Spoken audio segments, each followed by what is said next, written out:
Morning. Good morning. Did you sleep well? I slept very well with the legs of the baby on my face. Guys, today I want to talk about disappointment. I've been yesterday in the mall, and Zara, you know Zara, she's not my neighbor, she's not my ex-girlfriend. This is a company for clothes. And I realized these people, they didn't adopt after the corona. All their clothes are for models. I couldn't go with any in it. So I decide if there's a second wave, I'm going to lose kilos, I'm going to become athlete. Because these companies will not adapt to me, so I need to adapt to them.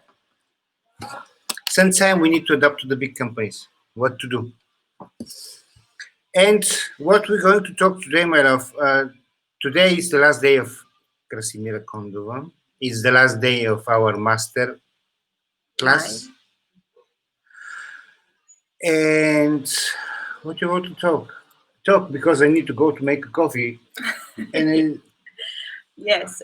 Me, actually, I wanted to ask you some questions. So, how do you see yourself now going to your next step? You know, you always have to have in mind your next step.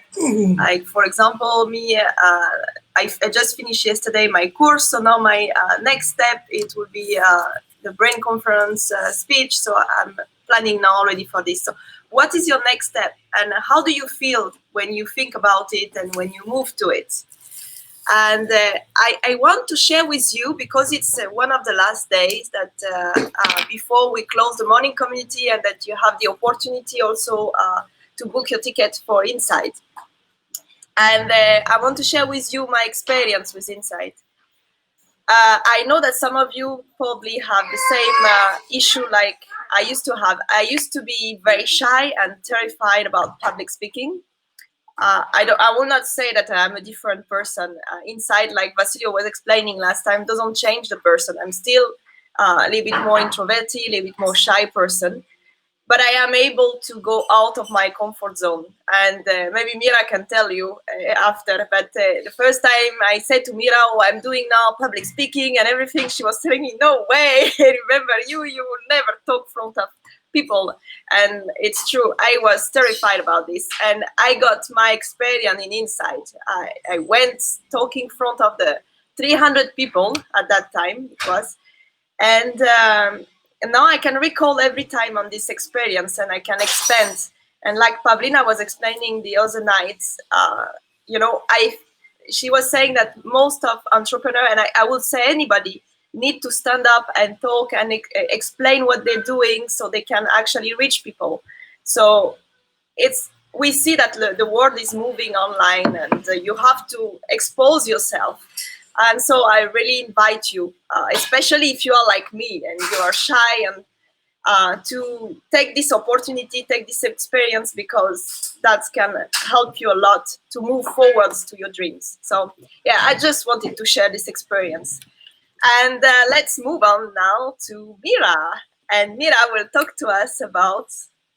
Oh, my love, you wanted to say something? Okay.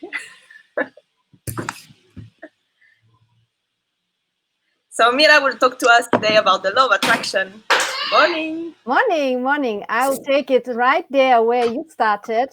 I was listening to you, listening to Krasimir, and it's actually all that you say is completely, it makes sense.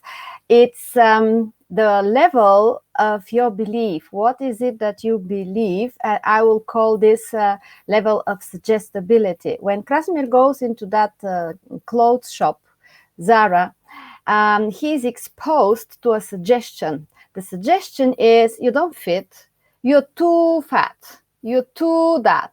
And that is a suggestion that is offered to him by circumstances, by outside environment, by the experience. And now he has a choice. Am I going to accept this? Am I going to become suggestible to that?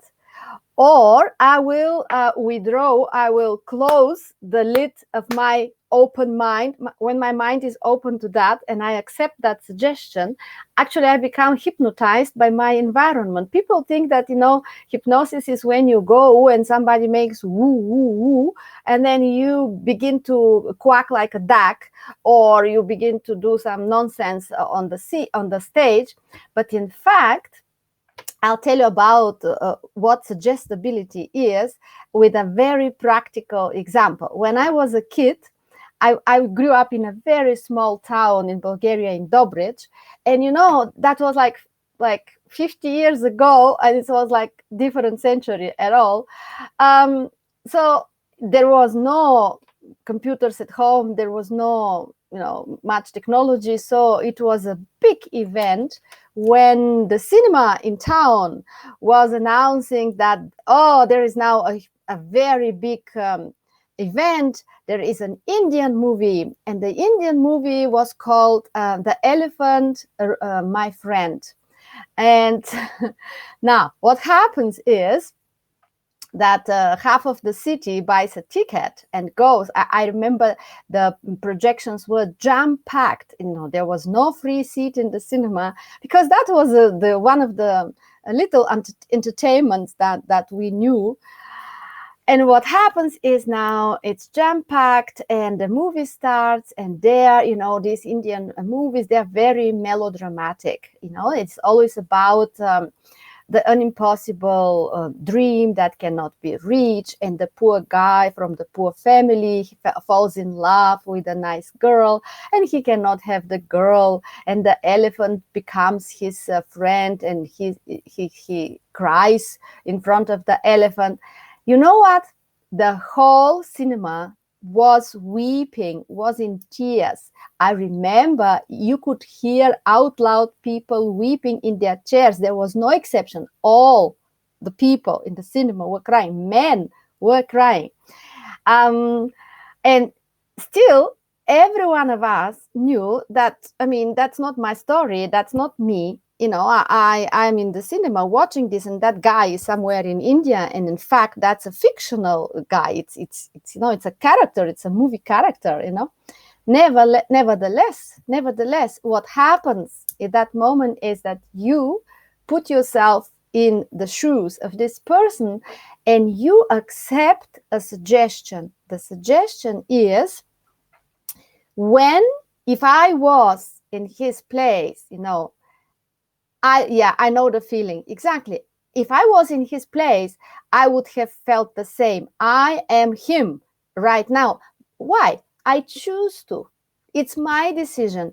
I become suggestible. I become open to the suggested situation. The suggested situation is, if imagine you have a girlfriend you cannot be with. Imagine your parents are against. Imagine you don't have the money to escape with her and to start living somewhere.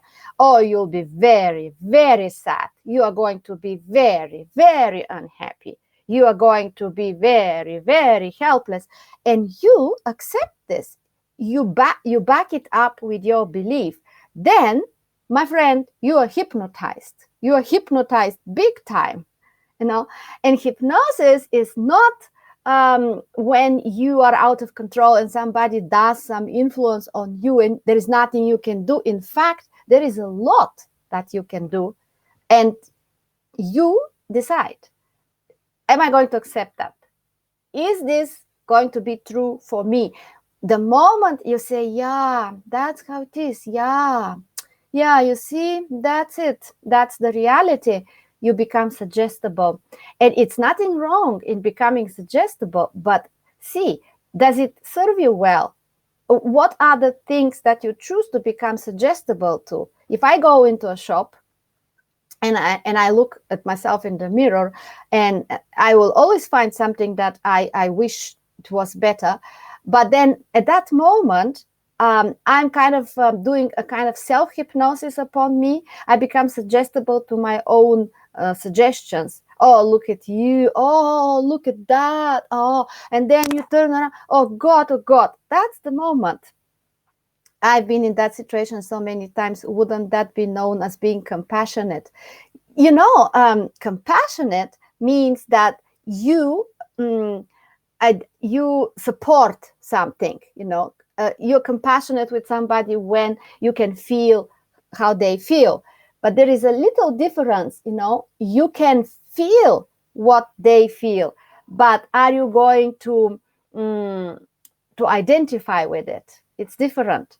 When you talk to me and you're crying, I can feel your pain, but I'm not going to go to step into your pain if this is not going to help you. And it is not going to help you. In fact, the more I disidentify with you and become objective towards your pain, the more I can help you by giving you a different perspective, a different way to look at things. I mean, miserable people like miserable company. And if I join you in the misery, how am I going to help you? In fact, I'm going to fortify the belief that what you're going through is right and it's reality. And I will actually enhance your suggestibility. I don't want to make you more suggestible to misery. I want to make you suggestible to the opposite of it, because both things exist.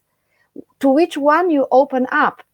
I go into the shop and I can choose a different suggestion. I can say, it's funny how they never updated, never upgraded, never adjusted, and they're going to lose money. I mean, they're really going to lose money. It has nothing to do with me. I love the way I am. I don't need to squeeze myself into 2 sizes less just to fit some image, some illusion, some lie, I mean, that's big conditioning. That's hypnosis, by the way, that you have to be a certain size and that you have to look at a certain way to be acceptable. And that your self-criticism is so feeding upon that. It's becoming stronger and stronger. I told you no good. I told you you could be better. I told you you have to develop. I told you you have to change. I told you. Oh, okay. No, be careful. Be careful when suggestions are being offered. Which ones do you choose? Like Clementine, years ago, she was a firm believer, and she was accepting that suggestion that I cannot talk. I'm too shy. I'm not I'm insecure. And that was a suggestion. Maybe she went through life situations that offered her this suggestion, and before she didn't know better than to accept them. But then when she went to the seminar, she saw a different suggestions. She saw a different perspective, and she turned herself from being suggestible to one thing to being suggestible to another thing. And it always works, whatever you decide to believe in becomes a suggestion that becomes true for you, and then becomes a kind of hypnosis upon you. Your mind accepts it. That's why I procrastinate. Oh, yeah, of course. I mean, when you procrastinate, you accept the suggestion that that's too hard. It's too uncomfortable. I don't measure up. I don't have what it takes to do it. Or maybe a suggestion that it takes too much time, whatever. Find the suggestion that is behind the procrastination and look at it. It's like Krasimir going into the shop. Why is Krasimir accepting this suggestion? Why am I accepting this suggestion? Why do I allow myself to be hypnotized by a lie? Because everything that is a suggestion is so neutral. It's just a suggestion. It's a sentence. You are 2 sizes bigger than you used to be. Okay? In itself, that kind of sentence has no power, has no meaning, has no significance, has no emotional intensity, unless there is a thinking mind looking at that sentence, looking at that suggestion, and deciding, okay, is that true or not?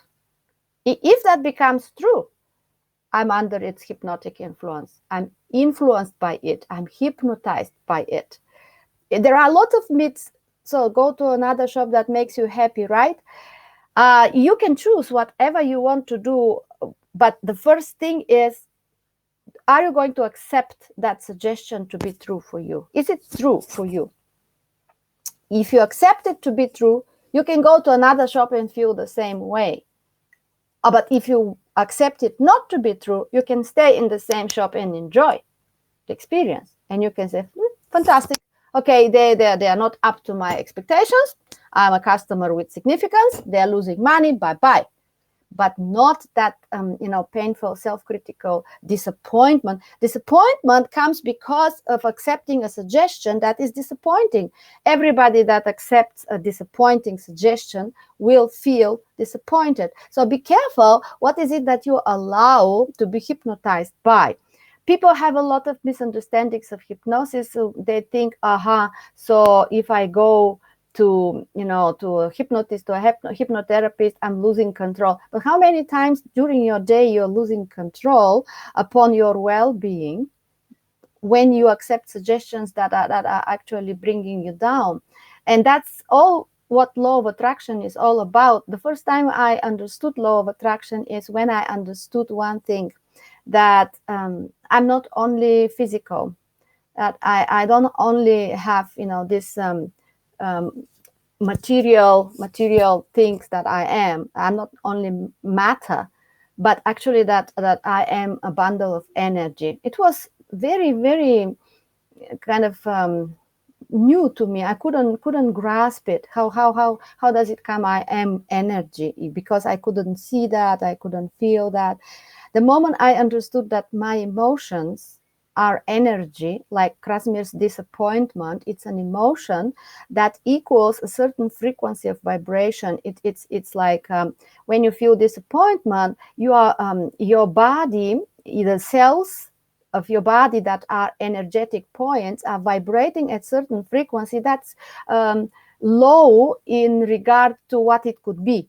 Let's say, if we, metaphorically speaking, just list the emotions from down to up, from 0 to 100, and we begin with fear, and disappointment, anger, doubt, helplessness, hopelessness, and we move up slowly to calm, to confident, to joyful, to grateful, to loving. So then we will have like a scale from 0 to 100, and not having control, and I get upset and fearful with new things I don't know.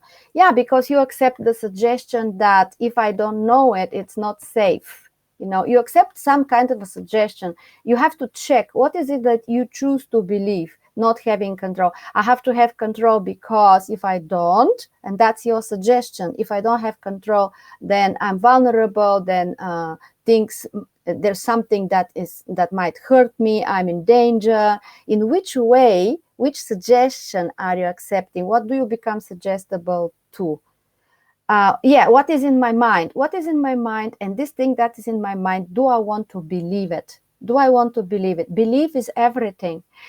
A law of attraction works by the means of your belief. Your belief is like a tool that adjusts your level of vibration. I was talking about the emotions, right? So when you believe a suggestion to be true, you're suggestible to something that makes you feel disappointment. Actually, you are choosing your level of vibration. You are going to vibrate at 30. Let's say if disappointment is 30 in the scale from 0 to 100. By law of attraction, what does law of attraction say? Like attracts like. So you are vibrating at 30, or maybe you're angry at 40, which is a little bit higher, but still. And then by law of attraction, without you knowing it, you come to experience more of the same. You are going to be exposed to people, situations, events in your life that are going to make you feel more disappointment, more anger. So that means you are remaining at that level of manifestation because of the level of vibration that you find yourself to be in. And the trick that tricks us all is that when we're there, we believe there's nothing I can do about it. There's nothing. That's learned helplessness. We learn it as children because as a child, you can't influence the adults to do whatever you like so that you can change your state. What you learn as a child is, that happened, and I felt hopeless, I felt helpless, but I couldn't do anything that can change that. And the trick is that when we grow up, we still feel like that child. We still feel helpless to change our own level of vibration, our own feeling, we don't know that by changing our suggestibility, we can be hypnotized by something else that feels much better, that feels much higher, that elevates me, that lifts me up. Why don't I just choose to be suggestible to the idea, I'm great, these guys in Zara are losing money on me, ha ha ha. Because it's not so familiar, it's not so habitual. It has become habitual to blame yourself, to look for your fault, you know. If something is wrong, that must be me. That's also something that we have from childhood. So law of attraction says, what is it that you're feeling? Feel good now. You know, I always say this thing, feeling calm, cool, collected, confident, compassionate means my point of vibration works for me. That means I'm at such a level where, you know, I make sure that whatever I attract by law of attraction is going to give me more sense of confidence, sense of power, sense of well-being. Of course, it's human. You get triggered. There are suggestions floating into your face all day long. You know, you wake up and their life comes and starts offering you suggestions. It's like a buffet table at a 4-star hotel. You go to for breakfast and there is this buffet and there is everything there. You can have the eggs fried, you can have the eggs boiled, you can have the eggs, you know, whatever they call. And then you say, this thing, no, I don't feel like that. I'm not going to go for the eggs this morning. I'm going to have some fruit. That's a decision. So the suggestion is there. The buffet table is saying, you can have some eggs. Have some eggs. Why don't you have some eggs? What do? You say, you're not suggestible to that. Say, no, not for me. This is not me, not for me. No, thanks, but no thanks. And you move your focus to something that you like better. It's exactly the same way when it comes to feelings, when it comes to situation in life, is that they offer a suggestion. You're no good. Look at you. You can't speak. Oh, look at you. You're too fat. Look at you. Suggestions. Eggs. Are you going to take them? You don't want to eat eggs. Why are you taking them? By habit. By habit. It's the repetition. So when you catch yourself believing something that makes you feel less than calm, cool, collected, confident, you know, that means you have been hypnotized by something. You know, get yourself out of that hypnosis by refusing to accept the suggestion. You're free to accept or not to accept. No hypnotist in the world can hypnotize you without your permission. People say to me, yeah, but you see what happens when you go to a show and the people on the stage, they all begin quacking like a duck. Yeah, but these people, they decided beforehand, let me go for that. It's going to be fun. I'm going for that entertainment. There was a point in which they decided, I want to take that suggestion, accept it to be true. The moment I believe in it, it becomes true for me. You know, you can choose what to believe in, but you cannot choose what happens later on, because it starts being you. You identify with one possibility. One possibility. People say, yeah, but when you are in control, you know, in order to be in control, you better, you know, stay out of hypnotic influence. But hypnotic influence can be very beneficial, you know, because it can make you vibrate higher and it can heighten your point of attraction with law of attraction. What is law of attraction? It's all about the way you feel. Because if that's true, that you are energy, which is true, you know, then your feeling is an expression of your point of vibration. I mean, when you feel gratitude, you vibrate very high. You attract higher stuff. When you vibrate disappointment, you vibrate very low. You attract low stuff. And it's your choice, you know. Yeah, it's your choice. So here is where self-hypnosis can be very, very, very useful. When you train your body to listen to you, you train your mind to listen to you, and you can fix yourself into a point of vibration where you are calm, cool, collected, you don't care whatever the suggestion is that's coming towards you. Self-hypnosis can be very useful to train yourself to have peak performance. For example, if you want to start exercising routine, I'm not saying that it's a bad idea, to start exercising and to lose some weight if this is what you choose to, but not because you feel disappointed, because you are blaming yourself, because you don't feel good about yourself. In fact, the opposite is true. If you don't feel good about yourself, chances are you're not going to start the exercise routine, or you're not going to maintain it.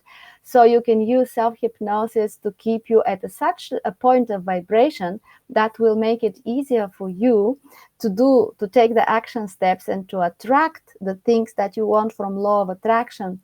And I remember another thing that really surprised me when they were telling me, and I was reading that, law of attraction is not personal. It doesn't say, oh, look at Mira, she's such a good girl. Let's give her some more joy. Let's give her some new friends. Let's give her some more money. Let's give her, that body shape that she prefers. No, law of attraction is very, very impersonal. It doesn't care who you are. It doesn't care what good intentions you have. It doesn't care if you have done a lot of good for a lot of people. The only thing it cares is, how do you feel right now? Because that's your point of vibration. Your point of vibration is your point of attraction. Law of attraction is like a robot. It's like a machine. It is just registering impulses. Oh, here is one person vibrating at 30. Give them more 30 stuff. This is another person vibrating at 20. Oh, they're going to get more of that. It's just feeding back to you whatever you emit, whatever you vibrate. And for me, that was a huge point of awakening. And that is when I said, oh, I have to take responsibility about what is it that I'm feeling now. And how can I feel a little bit better? If Krasimir is going into a shop feeling disappointed, I wouldn't advise, okay, drop it and start feeling happy. Start feeling elated. Such a big jump is not really manageable. But what you can do is, how you can talk yourself out of this feeling by starting with a thought that feels a little bit better. Like, like, yeah, it's obvious that I don't fit, but that's not the only shop in town. This second thought is already giving you an opportunity to change your point of vibration, which means, you're taking responsibility of your suggestibility. Am I going to be suggestible? Stay suggestible to that, believe in that, and stay at that point of vibration? Or do I want the law of attraction to work for me differently?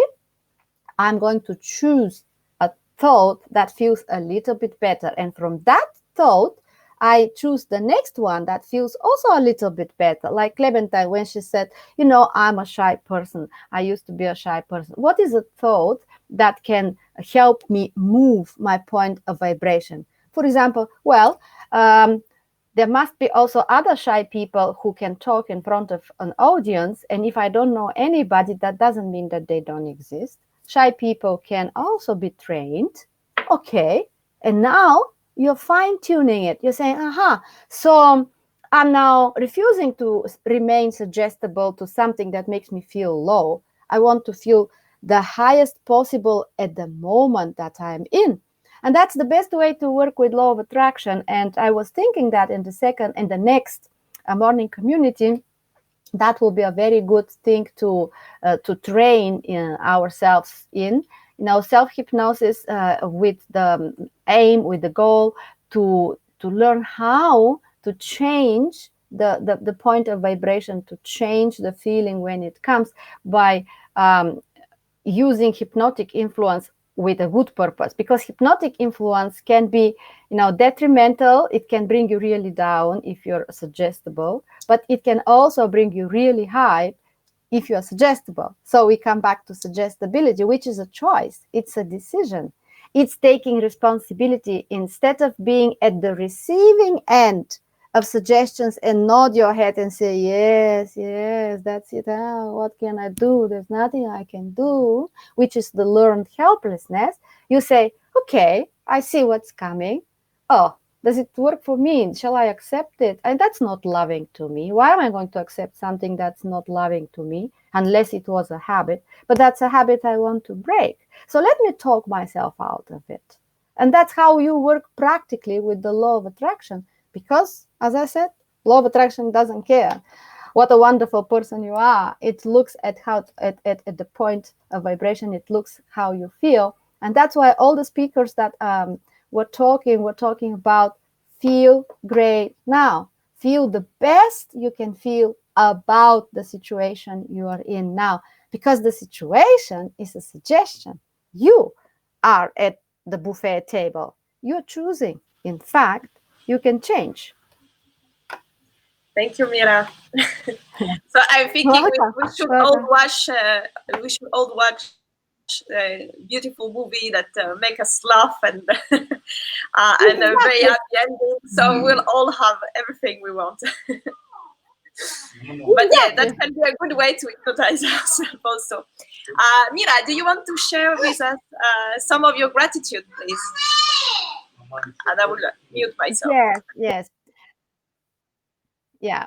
I'm so happy and grateful now that I'm taking responsibility for the way I feel. And I'm so happy and grateful now that I am powerful. I am so happy and grateful now that if it's to be, it's up to me.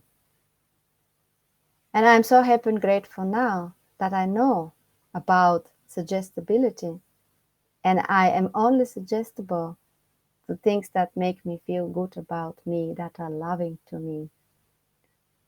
I'm so happy and grateful now that I give up on the old habit of self-blame, self-shame, self-criticism.